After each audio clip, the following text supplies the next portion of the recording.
Vous dire, retenez une seule chose de moi. J'aimerais vous dire merci pour tout l'amour que vous m'avez porté. Et si je ne suis plus présent, j'aimerais vous demander humblement, prenez soin de mes enfants. C'est ce que j'ai de plus précieux au monde. Prenez soin de mes enfants. Je vous en prie. Donnez-les de l'amour. Donnez-les de l'attention. Rappelez-les toujours que leur papa était quelqu'un de bien. Parce que je le suis. Je ne suis pas quelqu'un de mauvais. Vous n'avez jamais trouvé une personne qui pourra vous dire Makosso a fait du mal. Mais ce soir, j'ai une confession assez importante à faire. Et je sais que cette confession que je vais prendre le soin de faire va me créer beaucoup de problèmes. Vous savez, je vais vous montrer aujourd'hui. Merci beaucoup Papa Cathy. Je vais vous montrer aujourd'hui comment je fais pour multiplier mon succès. Parce que beaucoup me le demandent. Qu'est-ce que j'ai fait? J'ai appris que beaucoup de personnes sont allées laver leurs mains avec beurre au Ghana. Je n'ai pas lavé mes mains avec du beurre. Je vois que beaucoup sont allés faire le zamou. J'ai fait plus que le zamou. Zamou est petit. Ce que moi j'ai fait plus grave.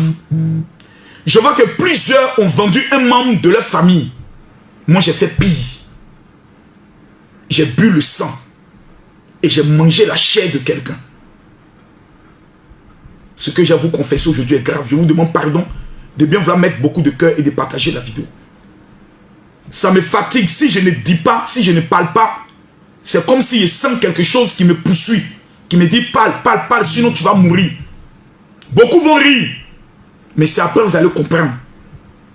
J'ai mangé et j'ai bu. J'ai mangé la chair et j'ai bu le sang de quelqu'un. Et je dois me confesser aujourd'hui. Je vous demande pardon. Mettez les cœurs, partagez le direct. J'ai chassé Mathieu. J'ai chassé tout le monde. J'ai voulu être seul dans ce bureau. Vous allez voir. Mathieu! Mathieu! Mathieu est parti. Je me confesse devant tout le monde. J'ai mangé la chair de quelqu'un. Et j'ai bu le sang de quelqu'un pour être ce que je suis. Tous les dimanches, on le fait. On mange la chair de Jésus et on boit son sang. Ça veut dire que nous sommes plus dangereux que les sorciers. Excusez-moi d'abord, j'aimerais d'abord commencer par là. Si les chrétiens ont le pouvoir, tous les dimanches, c'est mon corps, prenez et mangez. C'est mon sang, prenez et buvez. Si on a le pouvoir de boire le sang et de manger la chair de Jésus, qui est Dieu, c'est que nous sommes plus dangereux que les sorciers. Le problème entre les sorciers et nous, le problème entre les sorciers et toi, c'est que les sorciers sont intelligents, toi tu es bête.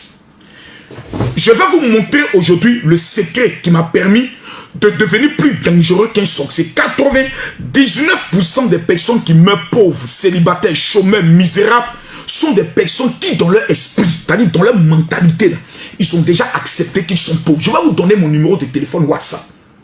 Tous ceux qui sont au niveau de la France, voici le parfum que les Juifs utilisent pour le mariage et pour les finances. C'est le parfum de la myrrhe.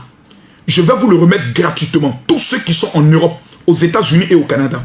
Vous m'écrivez sur mon WhatsApp. Vous dites, général, je veux mon cadeau et ma prière. C'est le 00225. Prenez rapidement le numéro, je ne vais pas trop le redonner. 00225 07 48 79 85 85. Je reprends 00225 07 48 79 85 85. Là, à partir de... Pourquoi le père Daloa là, pourquoi il est toujours dans la misère, dans le problème? C'est parce que dans son esprit, il se voit déjà comme étant pauvre. Je vais vous donner une petite révélation qui va vous choquer. L'homme n'est pas seulement un. C'est-à-dire que tu n'es pas seulement la chair. L'homme est trois personnes. L'homme est la chair. L'homme est esprit. Et l'homme est une âme. Mais l'un des éléments qui fait en sorte que l'homme reste toujours le dernier dans sa vie, c'est qu'il y a un côté mystique qui est en nous, que nous n'avons jamais utilisé. Tout à l'heure, j'ai commencé à parler que j'allais me confesser que j'ai bu le sang. Nous étions 6000. Maintenant que je vais commencer à donner le secret qui vous permettra de devenir des millionnaires, des personnes qui veulent réussir en 2024, le secret que je vais vous donner vous permettra d'être les héros de votre famille, des étoiles de votre famille. Que Dieu me maudisse si ce que je dis est faux. Je prends la Bible devant vous tous à témoin. Voici la Bible. si un seul mensonge, une seule manipulation sort de ma bouche, que cette année ne finisse pas, que ce mois ne finisse pas, que Dieu prenne ma vie. Je ne suis pas là ce soir pour plaisanter. Le message que je vais donner, je le donne seulement une seule fois par an. Je le donne jamais 2 fois. Je le donne une fois par an. S'il vous plaît, prenons-nous au sérieux. Le problème de ta vie, quand tu regardes ta vie, qu'est-ce qui est agréable? Rien. Tu rencontres des hommes, tu ne peux pas rester avec ces hommes. Tu peux l'affaire échoue toujours. Je vais t'expliquer aujourd'hui qu'est-ce qui ne va pas. Et comment tu peux devenir un esprit plus terrible que le sorcier. Mesdames, mesdemoiselles et messieurs, lorsque une personne est gravement malade, écoutez-moi bien, quand quelqu'un est malade, quand on envoie la personne à l'hôpital, quelle est la première des choses que le médecin lui dit? Quand quelqu'un est gravement malade, qu'il est à 2 doigts de la mort, quelles sont les premières paroles que le médecin lui dit? Le médecin, je ne dis pas le pasteur, je vous parle du médecin. Que lui dit le médecin, s'il vous plaît? Écrivez-moi dans les commentaires. Lorsque quelqu'un est entre la vie et la mort, que la personne arrive à l'hôpital, quelles sont les premières paroles du médecin quand il sait que la personne est déjà condamnée? Quelle est la première parole? Le médecin te dit toujours, ne pense pas à la mort. Seigneur Jésus, je t'en supplie, ouvre l'esprit des gens ce soir. Seigneur, je prie que ce soir tu fasses sortir 1000 milliardaires. Ce soir 1000 personnes qui deviendront des milliardaires. Seigneur, 1000 personnes qui deviendront des milliardaires. S'il vous plaît, écoutez-moi, je vous en supplie. Je vous demande seulement 15 minutes de votre vie. 15 petites minutes de votre vie. Non, 15 est trop. 10 minutes. Si en 10 minutes je n'arrive pas à vous convaincre, dégagez du direct. Père d'Alois, à Poutou National, venez vous asseoir, je vais vous montrer le secret. On n'a pas besoin de faire zamour. On n'a pas besoin de sacrifier quelqu'un. Je suis 2 fois plus dangereux que tous les sorciers qui existent dans ce pays. Il n'y a aucun féticheur, ni au Bénin, ni au Congo, ni au Ghana, ni au Burkina, ni au Togo, ni en Côte d'Ivoire qui peut moi me vaincre. J'ai été le seul pasteur à défier le plus grand féticheur de la Côte d'Ivoire, appelé Aziz 47 sur un plateau de télé. Il a reculé. Quel est mon secret? Je vais vous le donner ce soir. S'il vous plaît, je vous demande simplement de mettre les cœurs, tapoter pour sécuriser le direct. Lorsque quelqu'un est malade, lorsqu'il est à l'hôpital, son corps doit mourir, son âme doit aller au jugement et son esprit doit aller à Dieu. Donc l'homme est 3 dimensions. Dans l'homme, il y a le corps, il y a l'âme et il y a l'esprit. Donc, les 3 éléments là, nous avons l'habitude d'utiliser le corps. Nous avons l'habitude de manipuler notre âme. Mais il y a une âme qui est en nous qu'on appelle l'esprit, que nous ne savons pas utiliser. Quand Jésus parle, il dit, l'heure vient, et elle est déjà venue, où les vrais adorateurs adoreront le Père en esprit et en vérité, car ce sont de tels adorateurs que le Père recherche. Allons pas à pas, allons doucement. Lorsque quelqu'un est en train de mourir, le médecin le regarde droit dans les yeux et lui dit, ça va aller, ça va aller. Ne pensez pas à la mort. Ne pensez pas, n'imaginez pas, ne rêvez pas, n'imitez pas, ne réfléchissez pas, ne donnez pas de l'importance à la mort. Le médecin sait que lorsque quelqu'un commence à penser à la mort finit par le prendre. Je répète, il dit à la personne, ne pensez pas à la mort.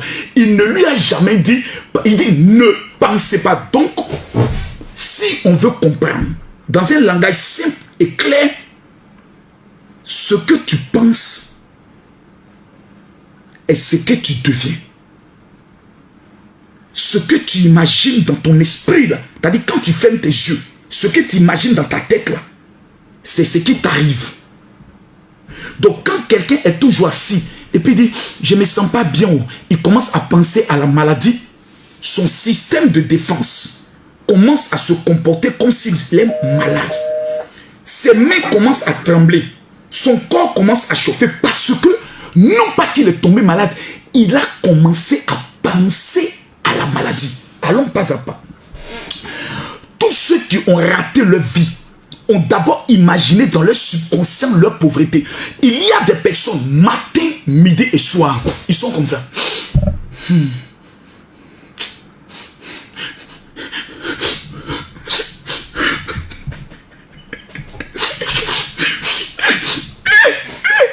Mon ami, il y a quoi? Je pense à ma vie. Ma vie n'avance pas. Ma vie est dure. Quand je pense à ma vie,